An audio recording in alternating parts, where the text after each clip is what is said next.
Hey, good morning. It's Roy again from Sulphur Foundry, just here with another quick tech video.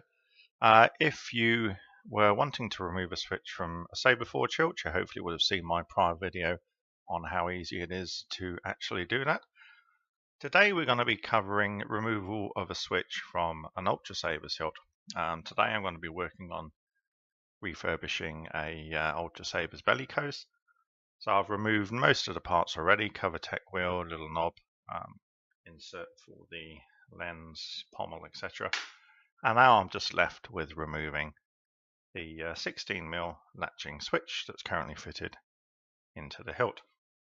Now with Ultrasaber hilts, you've probably heard that they tend to use a lot of hot glue around their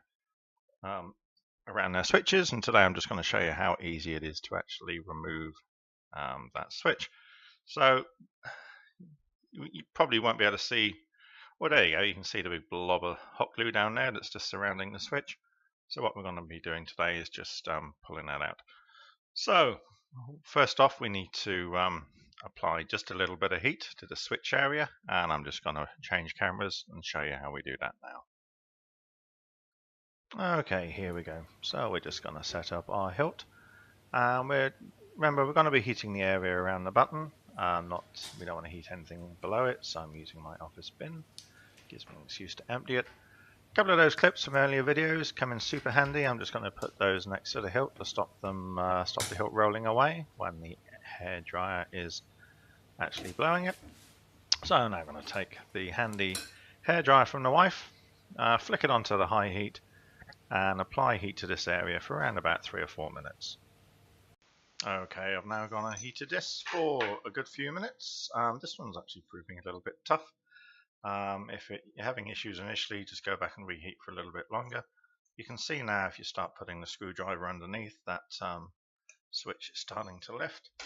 I'm actually just going to pull out the big guns, go in there with my nice big file, which I've used before, give it a bit more of a push. And you can see that is starting to lift that quite nicely. Like I said, I'm going to spend a little bit more time on here, possibly get some pliers just on the switch with a bit of cotton wrapped around them, and see if we can get this out. But oh, there we go. One more push and it pops. Right, so you can actually see that what we've done there is just actually get in there, loosen all the hot glue that's binding onto these threads that's holding this switch in, and then it's all removed. Now while you're here, you might want to get hold of a couple of tools and start picking off all that hot glue that's left just inside the thread there. You can either get in there with your screwdriver, start pulling that off. Once it's softened, it actually comes off quite easily. And you can see why I've wrapped insulation tape around this screwdriver, just to make sure I don't scratch this hilt as I'm doing this. Should bear in mind this hilt's got enough scratches already, which is why I'm kind of refurbishing it. I want to give it a nice brushed aluminium effect. Maybe weather down the grip just a little bit.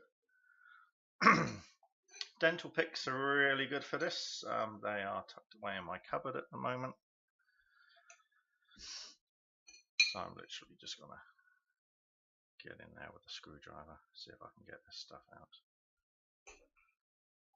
Be interesting to actually show you how much hot glue that they actually use in these hilts.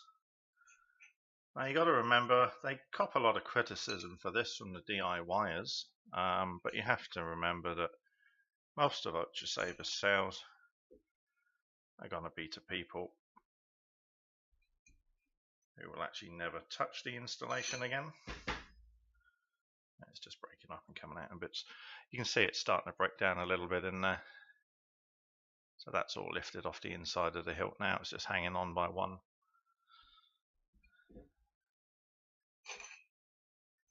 Hanging on by a thread.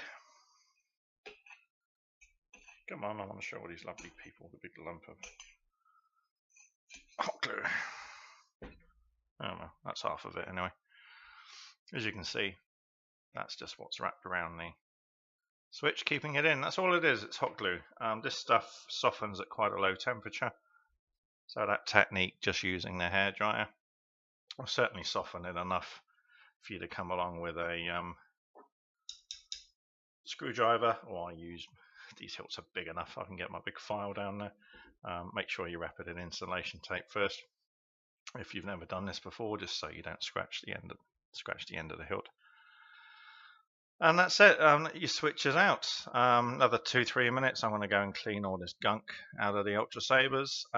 When I refit this, I'm going to, if I wanted to have this as a stunt again, I could just clean off the switch and reuse it. That technique, even though it puts a bit of force on the bottom of the switch, 9 times out of 10 your switch is still reusable. I'm actually going to convert this to a sound installation with a custom built chassis. I said a nice brushed aluminium finish, and actually keep this for a loaner for our saber meets.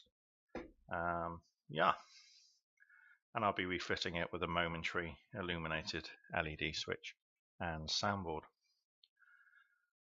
And that's all there is to it. Like I said, yeah, it's a bit more of a tricky dealing with that hot glue than maybe a saber forge hilt button removal, but it's certainly not as difficult as a lot of people say on the forums. Some people just really can't get these switches out. Some people hack away for hours and still can't get them to move. But like I said, just go and borrow the wife's hairdryer and you're sorted. Now, if the hairdryer technique doesn't remove, actually, this is where the wife comes in handy again. You can actually go and get her nail polish remover, which is something called acetone. Now, acetone, if you get a big swab and apply it around the hot glue, will actually penetrate in between the hot glue and the hilt, and it actually breaks down the adhesive bond between the two surfaces, which means that you can actually pry away the hot glue a little bit easier. I probably wouldn't combine the two. I'm not quite sure how flammable acetone is, so I wouldn't heat the area after I've applied acetone. I'll maybe go and look that up. I'm a physicist, not a chemist.